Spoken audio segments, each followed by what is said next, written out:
नमस्कार। इस दिल से के एपिसोड में हम उस बात की चर्चा करेंगे जिसकी वजह से सारा देश एक ही आवाज़ में उठ खड़ा हुआ। 23 अप्रैल 2025 में जिस तरह से टेररिस्ट ने कश्मीर में घुसकर 26 लोगों की बेरहमी के साथ मारा गया, ऐसा लगा कि अब हद से पार बात हो चुकी है और निश्चित रूप से देश को एक स्वर में जवाब देना चाहिए।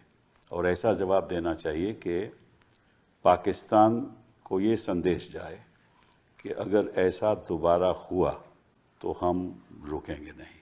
अच्छी बात तो ये है कि सभी राजनीतिक दल, चाहे कश्मीर में हो चाहे हिंदुस्तान में हो, उन्होंने एक ही आवाज़ में सरकार का साथ दिया, समर्थन दिया। अच्छी बात ये भी है कि पहली बार कश्मीर की जनता ने एक स्वर में इसका घोर विरोध किया, इस हमले का घोर विरोध किया और सरकार का साथ दिया। और लोग समझते हैं कि ऐसा मौका कभी दोबारा मिलेगा नहीं जब जम्मू कश्मीर की जनता जो ख्यालात हैं वो इस संदर्भ में देश के साथ जुड़े हुए हैं। इसका हमें फ़ायदा भी उठाना चाहिए। इस बीच जो वहाँ के मुख्यमंत्री हैं उमर अब्दुल्ला साहब, उन्होंने भी ऐसे बयान दिए जो मैं समझता हूँ कि स्टेट्समैन लाइक बयान थे। और उन्होंने इस वाक़े की कोई पॉलिटिकल फ़ायदा उठाने की कोशिश भी नहीं की, इसका विरोध किया और कहा कि इस मौके पे मैं ऐसा कुछ बयान नहीं करना चाहता जिससे लगे कि मैं इससे कोई राजनीतिक फ़ायदा चाहता हूँ। उन्होंने ये भी कहा कि जो जवाब देना चाहिए था वो दिया गया और जवाब देना चाहिए क्योंकि ये बात हद से पार हो चुकी है। इस बीच हमारे सेनानियों ने भी बहुत अच्छे कदम उठाए और जिस तरह से उन्होंने हमला किया और साथ साथ में वो तस्वीरें भी दिखाई। उसके बाद आपको मालूम है कि देश ने, हमारी सरकार ने कई डेलीगेशंस अंतर्राष्ट्रीय स्तर पर दुनिया में भेजी। उसका नतीजा क्या है, इस हमले के बारे में हम बात करेंगे और आगे की रणनीति क्या होनी चाहिए और ऐसे शख्स के बारे में बात करेंगे जो मैं समझता हूँ कि युवा है और जिसने हमेशा हिंदुस्तान के साथ साथ दिया, और वो शख्स हैं उमर अब्दुल्ला साहब, chief minister of Jammu Kashmir. बहुत बहुत धन्यवाद आपका यहाँ आने का। 9 से 14 तक आप पहले भी मुख्यमंत्री रह चुके हैं और अभी 2024 में आप फिर दोबारा मुख्यमंत्री बने। स्टेट के नहीं लेकिन यूनियन टेरिटरी के असेंबली में आप जीते, आपका दल जीता। आपके जो ग्रैंडफादर थे उनको लायन ऑफ कश्मीर कहा जाता है। 1948 से 53 तक वो प्राइम मिनिस्टर थे वहाँ के, 75 से 82 तक चीफ मिनिस्टर थे। आपने बीए कॉमर्स किया, उसके बाद आप MBA स्कॉटलैंड में आपने डिग्री ली और 1998 में आप यंगेस्ट मेंबर ऑफ लोकसभा बने। फिर आप कॉमर्स मिनिस्टर बने, मिनिस्टर फॉर स्टेट 99 से 2001 तक, 2001 से 2 तक एक्सटर्नल मिनिस्टर ऑफ स्टेट। आपके बयानों से यह लगा कि आप टूरिज़्म मिनिस्टर भी थे और आपको बड़ा पर्सनली दुख भी हुआ और प्रदेश के लिए अगर ऐसा ही चलता रहा तो क्या करेगा हिंदुस्तान? दुख इसलिए नहीं हुआ क्योंकि मैं जम्मू कश्मीर का वज़ीर आला हूँ या टूरिज़्म का महकमा जो है वो मेरी ज़िम्मेदारी है। दुख इंसान होने के नाते दुख हुआ। जैसे आपने खुद कहा, जिस बेरहमी से उन 26 लोगों की वहाँ हत्या की गई, सिर्फ सियासत और ये सब चीज़ें छोड़ के अगर हम सिर्फ इंसानियत के दायरे से बात करें तो दुख, अफसोस, नाराज़गी, गुस्सा, ये सब चीज़ें देखने को मिली।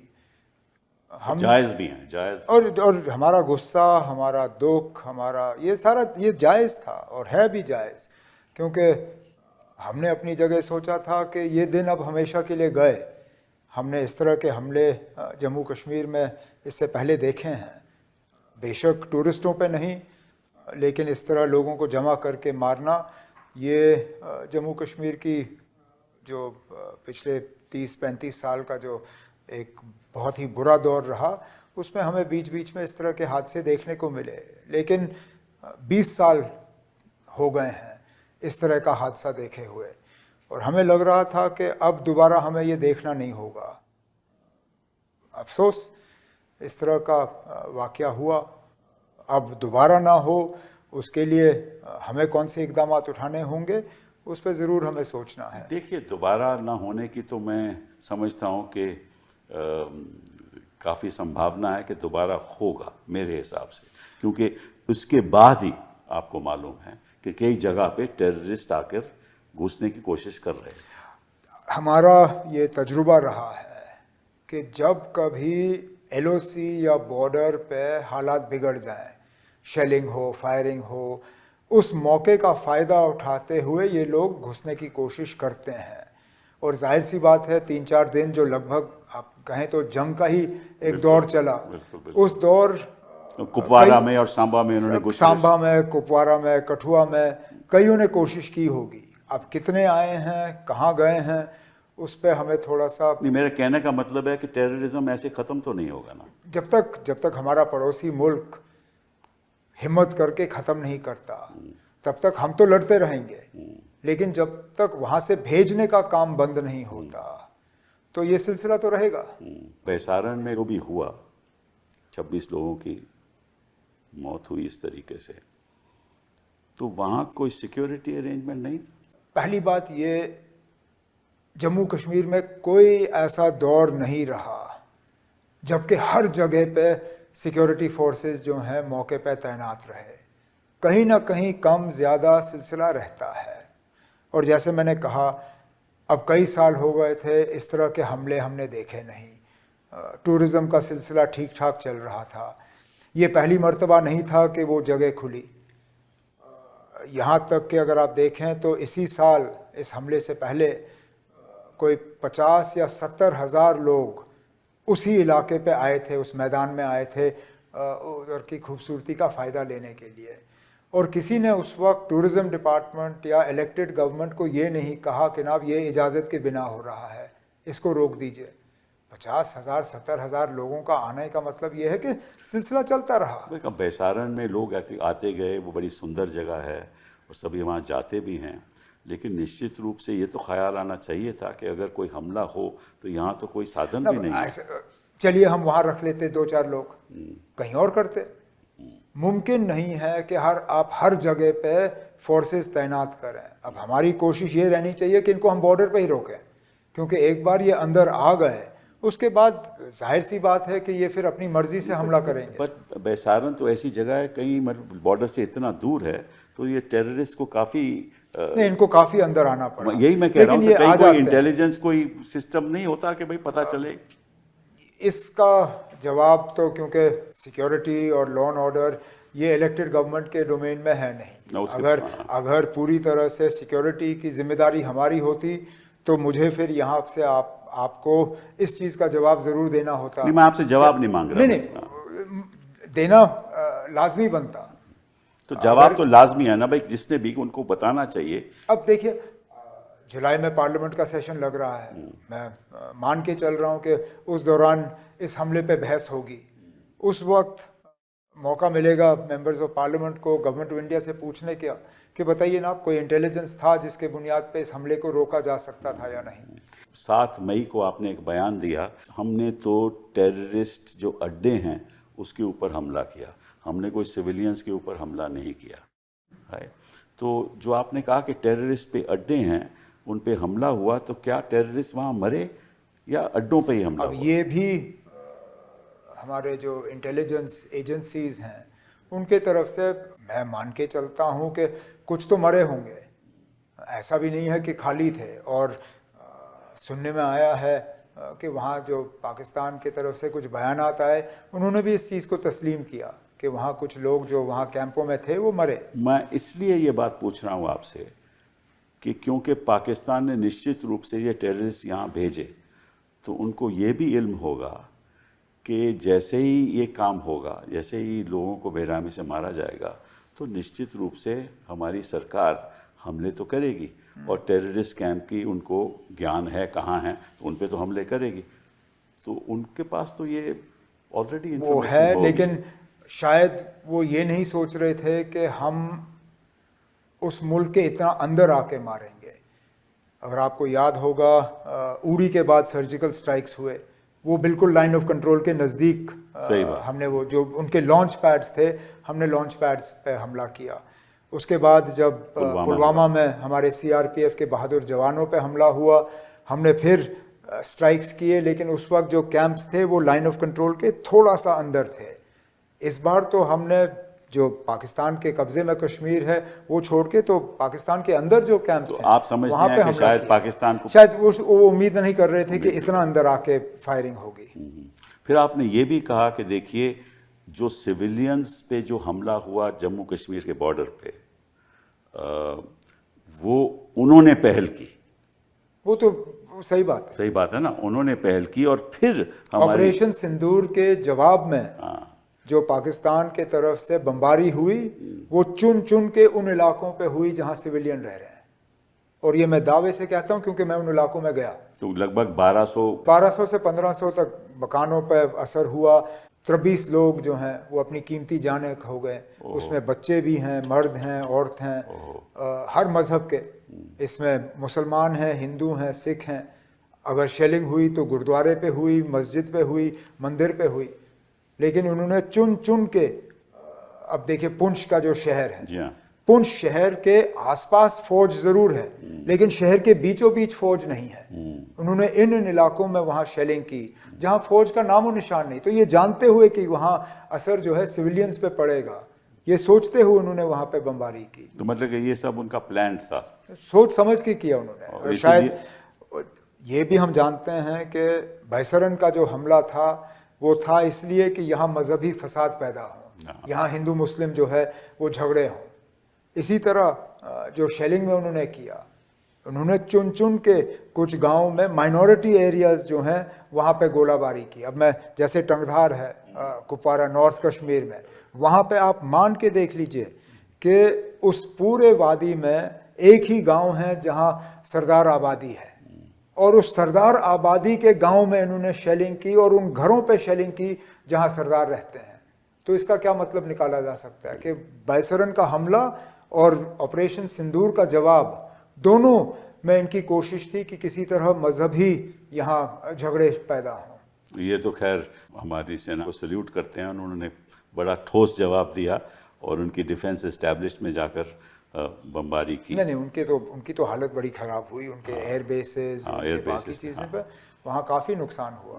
तभी तो जाके उन्होंने फ़ोन उठा के हमारे डीजीएमओ साहब से कहा कि भाई साहब बंद कर दीजिए। लेकिन वो बात मैं आपसे नहीं पूछ सकता, वो तो मैं पार्लियामेंट में पूछूंगा कि भैया ट्रंप साहब ने कैसे ऐलान कर दिया।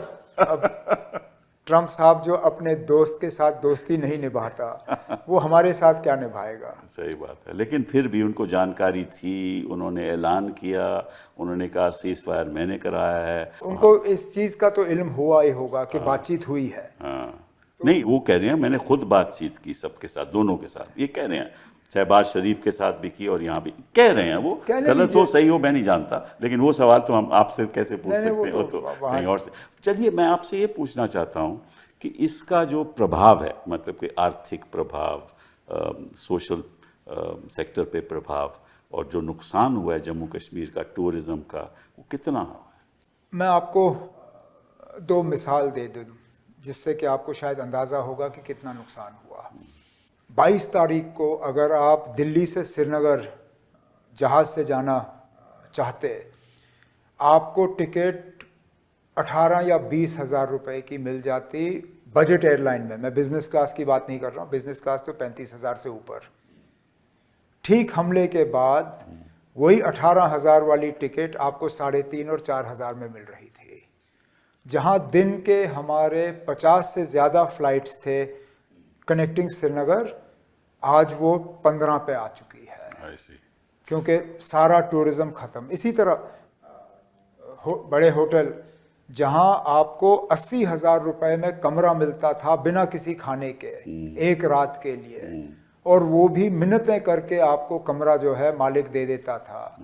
आज हाल ये है कि 25,000 रुपए में वो आपको कमरा देने के लिए तैयार है, लंच ब्रेकफास्ट डिनर सारा इंक्लूडेड, और वहाँ शायद मुश्किल से 20 या 30 कमरे लगे होंगे। ये हाल है हमारा। हमारे टैक्सी वाले तबाह हो गए, हमारे घोड़े वाले तबाह हो गए, हमारे गाइड तबाह हो गए, शिकारा वाले। देखना, जो अमीर है वो थोड़ी देर बर्दाश्त कर सकता है, जो गरीब है जिसने कर्जा लेके अपने 4 कमरे के मकान को एक पेइंग गेस्ट बना दिया, जिसने कर्जा लेके अपना पुराना सूमो गाड़ी उसको अपग्रेड करके इनोवा ले लिया, वो सुबह की कमाई जो है शाम को खाता है। उनके लिए ये दौर बर्दाश्त करना बहुत मुश्किल है। तो फिर इसके लिए सरकार कुछ कर रही है? हम कर रहे हैं। मरकज से बात हुई है और उम्मीद कर रहे हैं कि थोड़ा सा इनको हम राहत दे पाएंगे। बड़ा मुश्किल है राहत देना ऐसे किसी है, लेकिन जितना हुकूमत की तरफ से हो सकेगा हमारा फ़र्ज़ बनता है करना, क्योंकि ये यहाँ के लोगों का कसूर नहीं है। जम्मू कश्मीर के लोगों ने ये हमला नहीं किया, हम इस हमले का भुगत रहे हैं। और इस हमले के बाद, जैसे आपने खुद अपने इंट्रोडक्टरी रिमार्क्स में कहा, पहली मर्तबा किसी हमले के बाद कश्मीर के लोग आए और उन्होंने मतलब अपनी मर्जी से, किसी ने उनको मजबूर नहीं किया, किसी ने उनको पैसे नहीं थमाए, किसी ने उनको डराया धमकाया नहीं, वो अपनी मर्जी से अपने घरों से बाहर आए और कहा कि ये हमला हमारे नाम में नहीं हुआ, हम इस हमले के साथ नहीं हैं। इसके बारे में मैं थोड़ा अलग से आपसे बात करता हूँ, पूछता भी हूँ। हिंदुस्तान की जो यहाँ की सरकार है और कश्मीर की जो लोग हैं, उनके बीच एक बहुत भारी, कई सालों से एक ट्रस्ट डेफिसिट चल रहा है। और ये अब मौका ऐसा है जहाँ कश्मीर की जनता ने ट्रस्ट दिखाया है। इस मौके का फ़ायदा उठाना चाहिए सरकार। बिल्कुल उठाना चाहिए। और मैं बार बार ये कहता हूँ, अगर हमने इस मौके को गंवाया, शायद ही मेरी ज़िंदगी में हमें दोबारा ऐसा मौका मिलेगा। ये अपनी मर्ज़ी से, मैं ये बात बार बार दोहराता हूँ कि अपनी मर्ज़ी से लोगों ने आके हमले की निंदा की, उसकी मजम्मत की, उसके खिलाफ अपनी आवाज़ उठाई। उन्होंने मुल्क के साथ जो है अपना एक हमदर्दी दिखाई। और अगर इस मौके पे हम इसको आगे ना ले जाएं, इसको हम कंसोलिडेट ना करें, तो ये हमारी बहुत बड़ी भूल। तो कैसे कंसोलिडेट करेंगे आपके हिसाब से? लोगों से सुनिए, लोगों की जो बातें हैं, जो जज्बात हैं, जो तकलीफ़ें हैं। लोग यही चाहते हैं कि उनके दुख दर्द में कोई शामिल हो। इसलिए मैंने इस चीज़ पे बार बार जोर दिया कि देखना, बैसरन के हमले में 26 कीमती जानें गईं, वो हम सब को उसका दुख है, अफसोस है। लेकिन ऑपरेशन सिंदूर के फायरिंग के बाद भी 23 लोगों की जानें गईं। उन 23 का जिक्र बहुत कम होता है। हम 26 की बात करते हैं, 23 भूल जाते हैं। फिर लोगों को लगता है जनाब कि हमारे जज्बातों की कदर नहीं। अगर हम उन 26 के लिए अफसोस का इजहार करते हैं, तो क्या हमारे 23 के लिए अफसोस का इजहार नहीं होना चाहिए? सही है, सही बात है। तो यही तो प्रॉब्लम है ना, कि जब तक वो ट्रस्ट पूरा तरह से कायम नहीं होगा, तब तक वो ट्रस्ट डेफिसिट चलता रहेगा। और एक बहुत अच्छा मौका है। क्या आपने एलजी के साथ या प्रधानमंत्री जी के साथ या किसी के साथ बात की? हमारी बात बहुत हुई है। अच्छा। और वज़ीर आज़म साहब ने जो पिछले दिनों कटरा आके तकरीर की, एक बहुत अच्छी तकरीर थी, क्योंकि उस तकरीर के दौरान ठीक वही बातें उन्होंने की जो हम यहाँ पे कर रहे हैं। उन्होंने भी कश्मीरियत की बात की, इंसानियत की बात की। उन्होंने ऑपरेशन सिंदूर के बाद जो पाकिस्तानी शेलिंग में लोगों की जानें गईं, उसके ऊपर उन्होंने बात की। जो लोगों का नुकसान हुआ है उसको ठीक करने की बात की। और आपने भी अपनी स्पीच में बड़ा कॉन्फिडेंस दिखाया सरकार के प्रति। हमारी तो कोशिश ही है। लेकिन मैं मान के 2 चीज़ों पे काम कर रहा हूँ, हालांकि इसके लिए मुझे बीच बीच में ताने मिलते हैं। एक ये कि मरकज़ के साथ लड़ झगड़ के जम्मू कश्मीर का मैं फ़ायदा नहीं कर सकता हूँ। हमें मिल के जो है जम्मू कश्मीर का फ़ायदा करना होगा। और जम्मू कश्मीर को जो भी मिलेगा, यहाँ इस मुल्क की जमहूरियत के ज़रिए, डेमोक्रेसी के ज़रिए, Jammu and Kashmir will benefit by being a part of the democratic setup of India. Absolutely, absolutely. अब मैं सही हूं या गलत हूं, ये बिल्कुल ये वक्त साबित मेरे हिसाब से तो बिल्कुल सही है, क्योंकि अब उसका जो भी फायदा- सरकार होती है, देखिए, अगर आप केंद्र सरकार के साथ नहीं चलोगे तो निश्चित रूप से जो फायदा केंद्र सरकार के मिल सकता है वो आपको नहीं मिलेगा। और आपका तो संवैधानिक कर्तव्य है कि जितना फायदा एज चीफ मिनिस्टर आप करा सको करवाओ, लड़ने से तो कोई फायदा ये नहीं। वक्त तय करेगा कि क्या जम्मू कश्मीर को मेरे इस फैसले का फायदा हुआ या नहीं हुआ। देखें, मैं तो अपनी जगह कोशिश कर रहा हूं। दो बातें आपसे मैं पूछना चाहता हूं। इसी दौर में जो हमारी सिक्योरिटी फोर्सेस हैं, उन्होंने कई घर जाकर उजाड़ भी दिए, और आपने इस पे बारे में कोई बयान भी किया, तो बयान क्या था? नहीं, मैंने इसके बारे में जो करना था चुपचाप तरीके से किया, क्योंकि मुझे नहीं लगता था कि उस वक्त कोई बयान देने से हालात बेहतर होते, शायद और बिगड़ जाते। लेकिन जो वहाँ के लोगों की बात मुझे पहुँचानी थी, मैंने अपने तरीके से पहुँचा दी। जब ये हमला हुआ तो आपने असेंबली का स्पेशल सेशन बुलाया, आपने बहुत अच्छा भाषण भी वहाँ दिया, और आपने ये भी वहाँ कहा कि इस वक्त में जम्मू कश्मीर की स्टेटहुड के बारे में बात नहीं करूँगा, क्योंकि मैं इसको पॉलिटिसाइज नहीं करना चाहता। लेकिन मैं सोचता हूँ और मैं समझता हूँ कि जो बुद्धिजीवी लोग हैं वो सोचते हैं कि ये जिम्मेदारी शासन की जम्मू कश्मीर की सरकार को मिलनी चाहिए, और वो तभी मिलेगी जब स्टेटहुड जम्मू कश्मीर को मिलेगी। फिर उसमें आपका और मेरा कोई झगड़ा है ही नहीं। हम दोनों की इसमें सोच बिल्कुल मिलती जुलती है। एक सेकंड के लिए छोड़ दीजिए कि मैं जम्मू कश्मीर यूनियन टेरिटरी का मुख्यमंत्री या वज़ीर आला हूँ। मेरा जो ये 8 महीने का तजुर्बा रहा है, मैं मान के चलता हूँ कि there is no worse system of governance than a UT with assembly. आप जरा बताइए इस पे जरा ये विस्तार से लोगों के बताइए। साथ सरासर धोखा है। क्यों बताइए? मैं इस बात पे आ रहा हूँ। देखिए, मैं मान के चलता हूँ कि कुछ ऐसी जगहें हैं जहाँ असेंबली मुमकिन नहीं है। या तो आबादी कम है, इलाका छोटा है, दमन है, दीव है, लक्षद्वीप है, अंडमान हैं, इतने फैले हुए हैं, शायद इनके लिए असेंबली मुमकिन नहीं है। लेकिन जहाँ असेंबली मुमकिन है, जैसे पौंडीचेरी या जम्मू कश्मीर, मुझे बताइए इनको यूटी रखने का क्या मतलब? क्योंकि वहाँ आप हुकूमत तो बना देते हो, लेकिन हुकूमत के हाथ फिर आप उनके पीठ पीछे बांध देते हो। आज हाल ये है कि मुझे जिन अफसरों से काम लेना है, उन अफसरों पे मेरा कंट्रोल नहीं है। अब मैं रियासत का भी मुख्यमंत्री रहा हूँ, यूटी का भी हूँ, और मैं खुद अपनी आंखों से फ़र्क देख रहा हूँ। जब मैं रियासत का मुख्यमंत्री था, जब मैं किसी अफसर से कहता था कि ये करना है, वो मुझे 10 तरीके बताते थे कि किस तरह हो सकता है। आज जब मैं किसी अफसर को कहता हूँ कि ये करना है, वो मुझे 10 वजह बताते हैं कि ये क्यों हो नहीं सकता। और ना करने के लिए मैं उनसे मिन्नतें कर सकता हूँ, उनको समझा सकता हूँ, लेकिन वो जो सबसे बड़ा डर जो अफसर का रहता है वो ट्रांसफ़र का रहता है। ट्रांसफ़र का डंडा जो है वो मेरे हाथ में है नहीं। तो अफसर आखिरकार एक हद तक सुनते हैं, उसके बाद अगर उनकी मर्जी आई तो नहीं सुनेंगे। तब 2009 से 14 तक जब आप चीफ मिनिस्टर थे, तो लॉ एंड ऑर्डर तो आपके हाथ में था। आपसे मैं पूछना चाहता हूँ कि जो लाइन ऑफ इंफॉर्मेशन, जो सोर्सेज ऑफ इंफॉर्मेशन, वो आपके हाथ में थी, इन अ सेंस कि आप तक पहुँच भी जाती थी। तो इस स्थिति में ये क्या वैसी इंफॉर्मेशन, इंटेलिजेंस हो आपके पास पहुँचती है? नहीं पहुँचती ना, राउंड अबाउट तरीकों से, कहीं इधर उधर से, लेकिन फॉर्मली कोई भी ऐसा तरीका नहीं है जिसके तहत हमें वो जानकारी मिले जो शायद हमें मिलनी चाहिए। अब मिसाल के तौर पे आज मैं टूरिज़्म मिनिस्टर हूँ, कहीं कोई इनपुट आ जाए जिसके बुनियाद पे हमें किसी डेस्टिनेशन को थोड़ी देर के लिए बंद करना पड़े, आखिरकार वो फैसला मेरा होना चाहिए। मुझे पता होना चाहिए कि कौन सी ऐसी जानकारी है जिसके बुनियाद पे फैसला लिया गया है।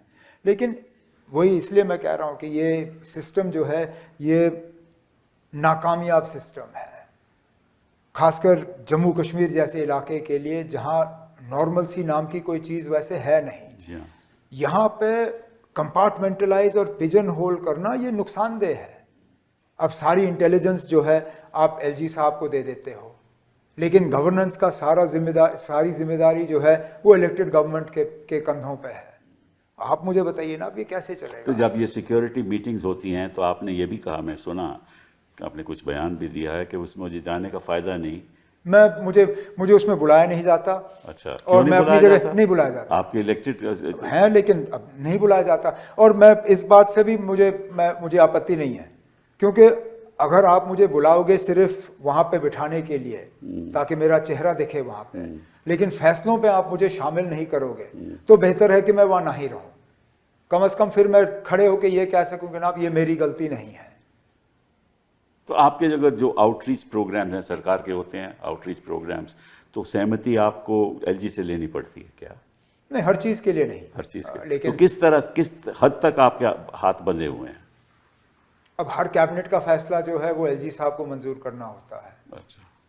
सारे आईएएस आईपीएस ऑफिसर्स जो हैं वो एलजी साहब उनमें पोस्टिंग्स कर देते हैं। यहाँ तक कि जो हमारे पोस्ट्स हैं, जो जम्मू कश्मीर एडमिनिस्ट्रेटिव सर्विसेज के पोस्ट्स हैं, उनमें भी अगर एलजी साहब आईएएस का अफसर डाल दें तो वो पोस्ट फिर बन जाता है। तो मतलब हैं, कठिनाइयाँ हैं, लेकिन तब भी हम मतलब मिल बैठ के कोशिश कर रहे हैं कि हम काम तो करें। प्रयास कर ही रहे हैं। लेकिन ये सिलसिला जो है ये ठीक नहीं है। आपकी चर्चा गृह मंत्री के साथ या प्रधानमंत्री के साथ इस बारे में हुई कभी? बहुत चर्चाएं हुई हैं। अच्छा। तभी तो मैं स्टेटहुड पे बार बार जोर देता हूँ। लेकिन अब ये मैं अपने लिए नहीं मांग रहा हूँ। नहीं, सही बात। और मैं यहाँ तक भी कह रहा हूँ कि अगर मुझे नहीं देना है तो मैं पीछे हट जाता हूँ, कोई और बैठे जिसको आप देना चाहें, लेकिन कम से कम जम्मू कश्मीर को वो मिल जाना चाहिए, क्योंकि ना मिलने का नतीजा हमारे सामने है। चलिए, अब एक अलग तरीके से एक और इशू पे हम आते हैं। वो ये है कि 370 हो गया, उस पर हम चर्चा नहीं करेंगे, वो तो बात एक हो चुकी है। लेकिन 370 ना होने से अगस्त 5, 2019 से जब इन्होंने 370 हटा दिया, तो क्या जम्मू कश्मीर की जनता को डायरेक्ट सरकार की गवर्नेंस, हिंदुस्तान की सरकार की गवर्नेंस से कोई फ़ायदा हुआ या नुकसान हुआ? इस पे ये फिर हम वो सियासत में उलझ जाएंगे। नहीं, सियासत की बात नहीं। मैंने ठीक यही सवाल अपने बीजेपी के दोस्तों से किया था असेंबली में, जब हम बजट का सेशन चल रहा था जम्मू में मार्च और अप्रैल के महीने में। मैंने उनसे कहा था, मुझे बताइए ना, आप कौन सा ऐसा काम जम्मू कश्मीर में हुआ है 5 अगस्त 2019 के बाद जो 5 अगस्त 2019 से पहले मुमकिन नहीं होता? मुझे अभी तक इस सवाल का जवाब नहीं मिला है।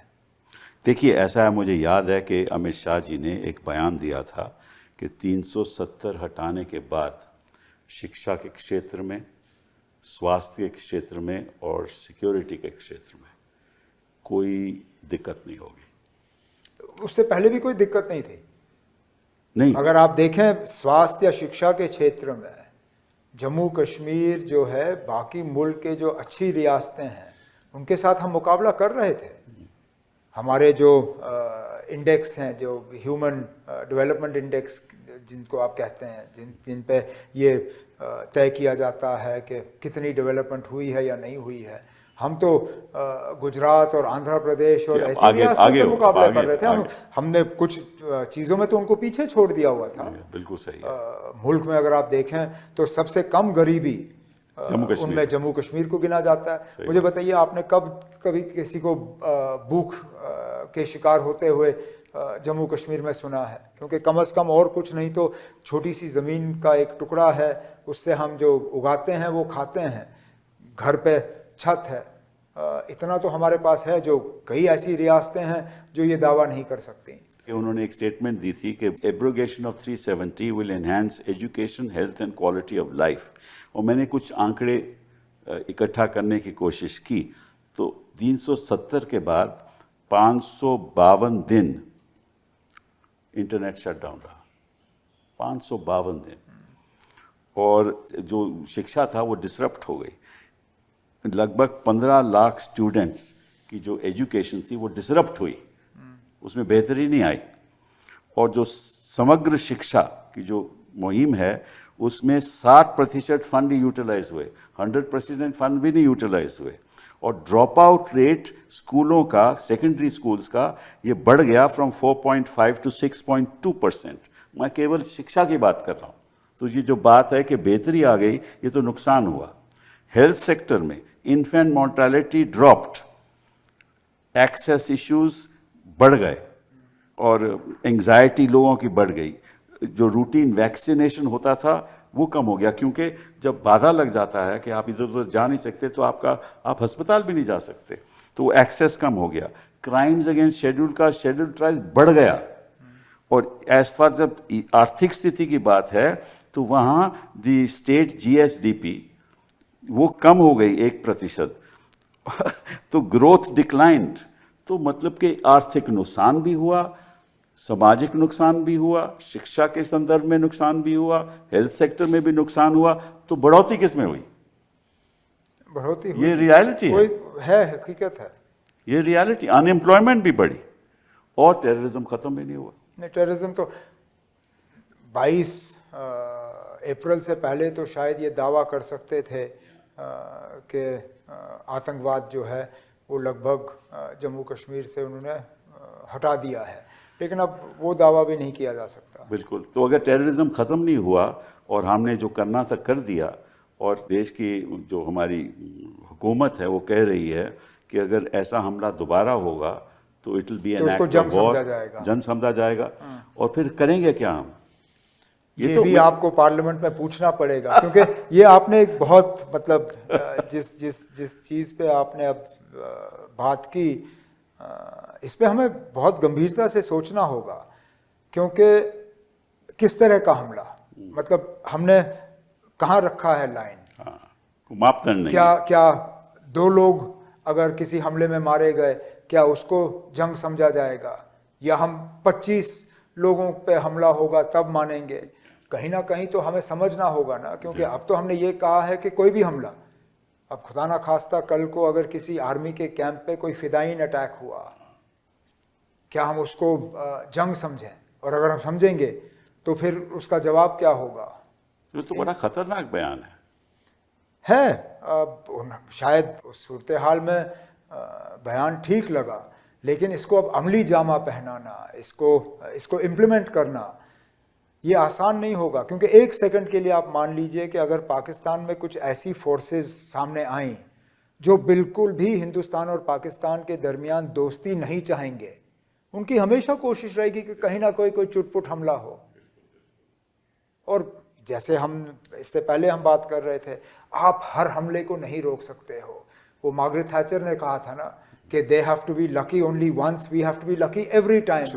कभी ना कभी तो हम अनलकी होंगे, फिर क्या होगा? बिल्कुल बिल्कुल। एक और बात पे चर्चा करते हैं, वो ये है कि आपका जो इंडस वाटर ट्रीटी पे जो हमने उसको सस्पेंड कर दिया, क्या ख्याल है आपका? बड़ी अच्छी बात है। मैं तो कहता हूँ इससे पहले होना चाहिए था। मैंने कभी इंडस वाटर ट्रीटी के हक में कोई बयान नहीं दिया, क्योंकि मैंने हमेशा से कहा है कि Indus water treaty Jammu Kashmir के लिए सबसे ज़्यादा नुकसानदेह साबित हुआ। क्योंकि पानी तो हमारा है, ये तीनों दरियाएं हमारी हैं। अरे चलिए, अगर आपको पंजाब की कुछ दरियाएं रखनी थी तो 2 और 1 करते, हमारे लिए 1 ही रख लेते, हम उससे भी गुजारा करते। लेकिन हमारी तीनों दरियाएं जो हैं उन पे हमें पानी रोकने का आपने हमें इजाज़त नहीं दी, और इसके वजह से हमारे सारे पावर प्रोजेक्ट्स जो हैं वो सब स्टैंडर्ड हैं। They don't generate as much as they could because they run of the river. They're not storage projects. तो मेरी तो हमेशा कोशिश ये रही थी कि इसको दोबारा अगर इसको रिविजिट नहीं करते तो जम्मू कश्मीर को इसका कॉम्पनसेशन मिलना चाहिए। अब चलिए, अब इसको सस्पेंड किया हुआ है, अच्छी बात है। अब मैं दोबारा रीनेगोशिएट करना चाहिए। अब फिलहाल मैं ये भी नहीं कह रहा हूँ ना पानी हमेशा, अब वैसे भी आप पानी हमेशा के लिए रोक नहीं सकते हो, रखोगे कहाँ? छोड़ना तो पड़ेगा ही। लेकिन फिलहाल हम अपने इस्तेमाल के लिए करें। जम्मू शहर को पानी की बहुत सख्त कमी रहती है। अगर हम चिनाब से पंप थोड़ा सा पानी उठा के जम्मू शहर पहुंचाएं, अगले 50 साल तक जम्मू शहर को पानी की कमी नहीं होगी। ये तो हमारी सरकार को करना चाहिए। इसमें ज़्यादा पैसा नहीं लगेगा, बहुत बड़ा डैम नहीं है, जम्मू शहर को पानी मिलेगा, दिलवा दीजिए। आपकी जो पीडीपी है, उनकी जो चीफ हैं, उन्होंने इस पे आपके हाँ, इत्तेफाक लेकिन किया वो है। खुद अपने बयान भूल जाती हैं, यही तो हैरानगी है।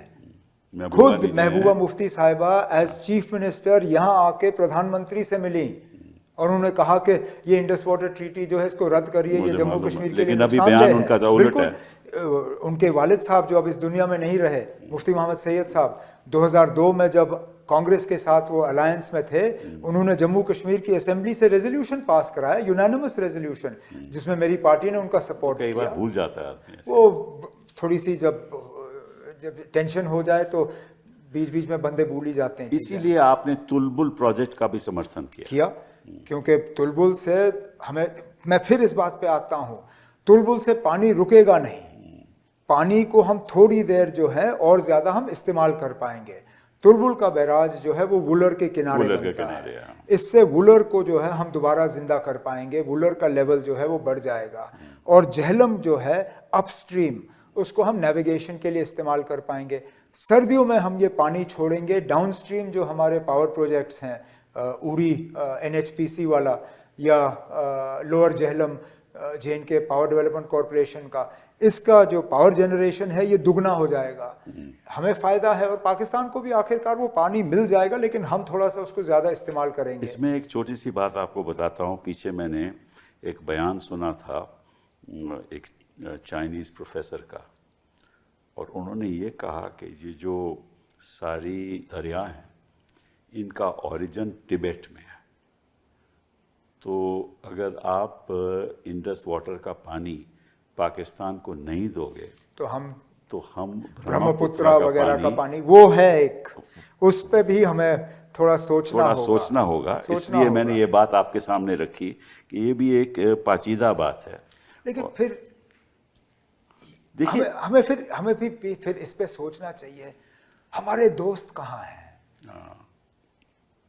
इतना बड़ा मुल्क, इतनी मतलब हमारी ये हमारा जो डिप्लोमेटिक आउटरीच, अब आप देखिए पाकिस्तान के साथ, चलिए 3 ही मुल्क ही सही, टर्की, चीन और शायद अजरबैजान, लेकिन डट के खड़े रहे हमारे साथ। अरे टर्की ने तो उनको वो दिए, जो ड्रोन हमारे शहरों पे गिरे, वो तो वहां से आए, टर्की से आए।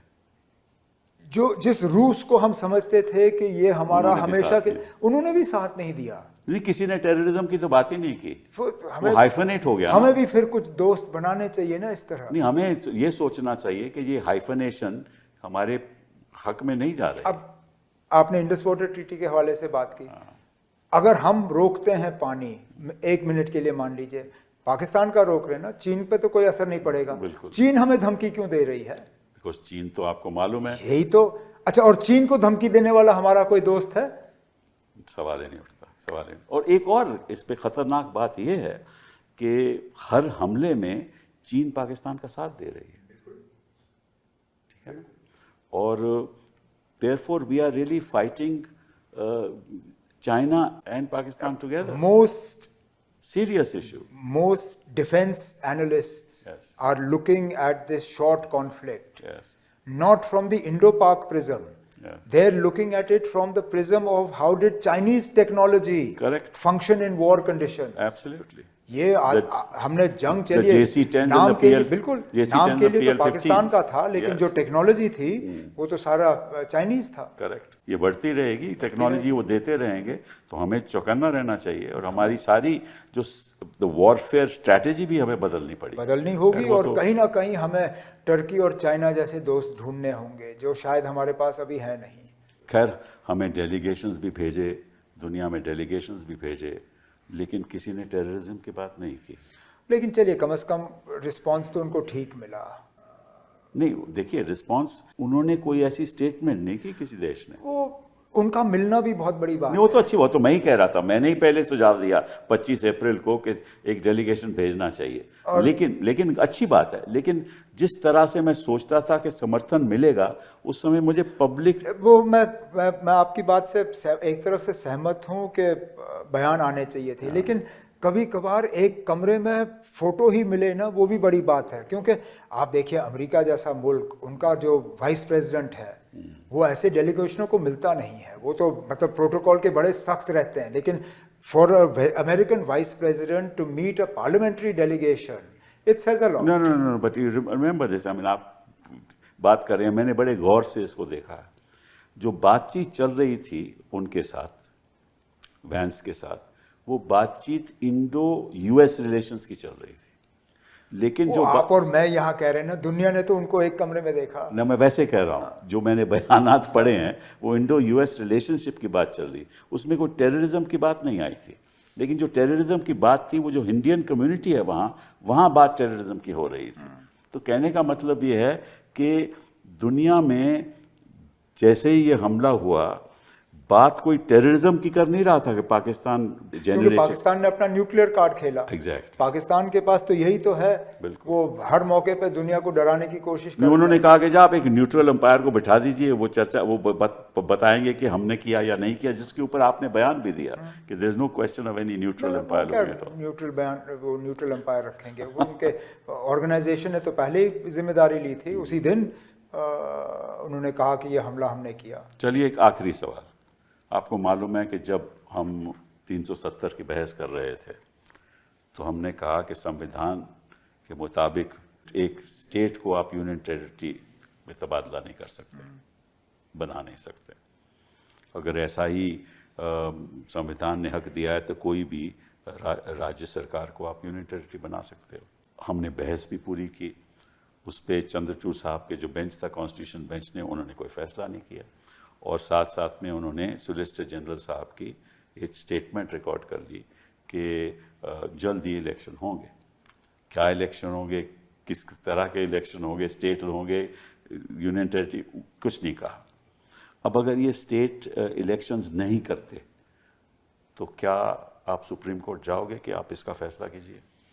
ये सुप्रीम कोर्ट तो आपका मामला है, तो इसमें हमें आपसे मशवरा करना होगा। क्योंकि मैं अपनी चीज़ें जो है, अपना जो दायरा जो है मैं समझता हूँ, आपका दायरा मुझे पूरी तरह से समझ नहीं आता। चलिए, और इसमें आपसे मशवरा करना होगा, क्योंकि कहीं ना कहीं तो हमें इसको आगे लेना होगा। क्योंकि गवर्नमेंट ऑफ इंडिया ने पार्लियामेंट में अश्योरेंस दी है, गवर्नमेंट ऑफ इंडिया ने पब्लिकली कमिट किया है। और तो और जो सॉलिसिटर जनरल की आप बात कर रहे हैं, उन्होंने जब सुप्रीम कोर्ट में कहा सुप्रीम कोर्ट ने उस वक्त उनको कहा कि at the earliest, as soon as possible. अब मुझे बताइए ना, अब एज सून एज पॉसिबल और कितना हम इंतजार करें? But it is not possible, therefore it cannot be soon. That's what it is. That is the unfortunate thing, but we'll get there. चलिए, I'm hopeful. हम कॉन्फिडेंस रखते हैं कि केंद्र सरकार हमें आपके प्रदेश को एक स्टेट का दर्जा देगी और जल्द देगी, ताकि हुकूमत आपके हाथ में आए, ताकि अपनी संवैधानिक जिम्मेदारी निभा सके। बहुत बहुत धन्यवाद आपका। शुक्रिया। Thank you.